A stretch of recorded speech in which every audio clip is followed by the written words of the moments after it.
Assalamualaikum warahmatullahi wabarakatuh. Perkenalkan, nama saya Karisma Nur Azizah, NIM T 2019-1168. Di sini saya akan menjelaskan tentang materi konsep media pembelajaran PAI. Jadi, apa sih yang dimaksud dengan media pembelajaran PAI? Jadi, media pembelajaran PAI merupakan sarana dan prasarana yang dapat digunakan dalam kegiatan pembelajaran untuk mencapai tujuan tertentu. Dalam PAI, tujuan pembelajaran tidak hanya mengharapkan siswa untuk memahami materi yang disampaikan oleh pendidik, tetapi juga mampu menerapkan materi tersebut dalam kehidupan sehari-hari. Selanjutnya yaitu mengenai fungsi media pembelajaran. Bagi peserta didik, media pembelajaran berfungsi sebagai alat atau sarana yang digunakan untuk mempermudah pemahamannya mengenai materi yang diberikan oleh pendidik. Sedangkan bagi pendidik, media pembelajaran digunakan untuk mempermudah dalam penyampaian materi. Yang ketiga yaitu meningkatkan motivasi belajar peserta didik.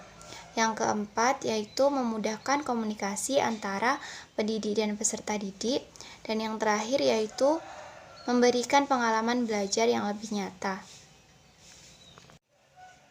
Dan yang terakhir yaitu mengenai jenis media pembelajaran.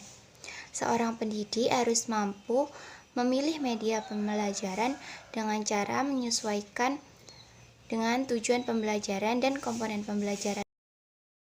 Berikut merupakan jenis-jenis dari media pembelajaran PAI. Media yang bersifat benda. 1. Media visual. Contohnya buku pelajaran, modul, brosur, leaflet, dan gambar. 2. Media audio. Contohnya kaset audio, siaran radio, CD, dan telepon. 3. Audio cetak. Kaset audio yang dilengkapi oleh bahan tertulis. 4. Proyeksi visual diam, overhead transparansi, film bingkai atau slide.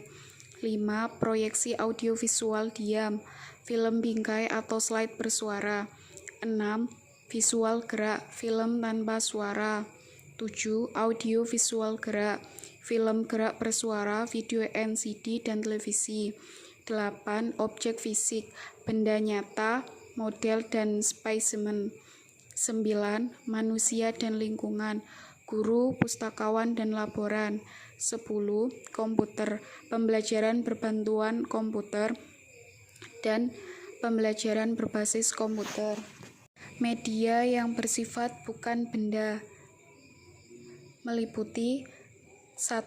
Keteladanan, 2. Perintah atau larangan, 3. Ganjaran atau hukuman. Assalamualaikum warahmatullahi wabarakatuh. Nama saya Nimatul Anifa, NIM T 2019-1157.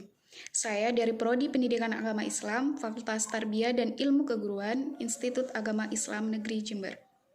Baik, saya akan melanjutkan materi yang selanjutnya, yaitu hal-hal yang perlu dipertimbangkan dalam memilih media pembelajaran PAI. Pembelajaran yang efektif memerlukan perencanaan yang baik. Media yang akan digunakan dalam proses pembelajaran itu juga memerlukan perencanaan yang baik. Meskipun demikian, kenyataan di lapangan menunjukkan bahwa seorang pendidik memilih salah satu media dalam kegiatannya di kelas atas dasar pertimbangan.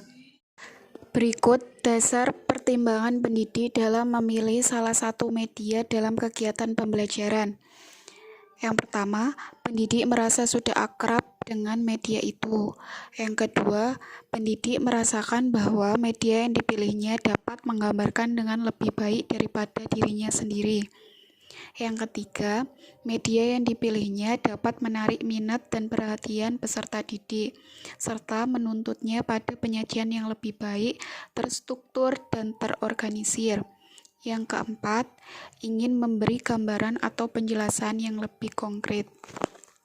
Jadi, dengan dasar pertimbangan inilah yang diharapkan oleh pendidik agar dapat memenuhi kebutuhannya dalam mengajar.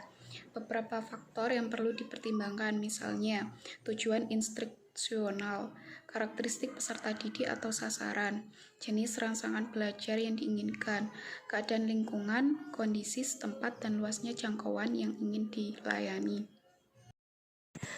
Berikut beberapa tips atau pertimbangan yang dapat digunakan guru dalam melakukan seleksi terhadap media pembelajaran yang akan digunakan. 1. Kesesuaian dengan tujuan. Perlu dikaji tujuan pembelajaran apa yang ingin dicapai dalam suatu kegiatan pembelajaran. Kemudian bisa dianalisis media apa yang cocok guna mencapai tujuan tersebut. 2. Kesesuaian dengan materi pembelajaran, yaitu bahan atau kajian apa yang diajarkan pada program pembelajaran tersebut. Pertimbangan lainnya dari bahan atau pokok bahasan tersebut sampai sejauh mana keadaan yang harus dicapai. Dengan demikian kita bisa mempertimbangkan media apa yang sesuai dengan menyampaikan bahan tersebut. 3. Kesesuaian dengan karakteristik pembelajaran atau peserta didik. Dalam hal ini, media haruslah familiar dengan karakteristik peserta didik atau pendidik, yaitu mengkaji sifat-sifat dan ciri-ciri media yang akan digunakan. Hal lainnya, karakteristik peserta didik, baik secara kuantitatif ataupun kualitatif. 4. Kesesuaian teori. Pemilihan media ini harus didasarkan atas kesesuaian dengan teori.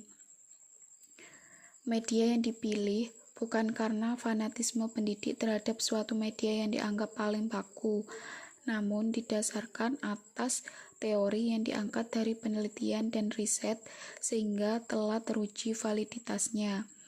Pemilihan media harus merupakan bagian integral dari keseluruhan proses pembelajaran yang fungsinya untuk meningkatkan efisiensi dan efektivitas pembelajaran. 5. Kesesuaian dengan gaya belajar peserta didik. Kriteria ini didasarkan atas kondisi psikologis peserta didik, bahwa peserta didik belajar dipengaruhi pula dengan gaya belajar. 6.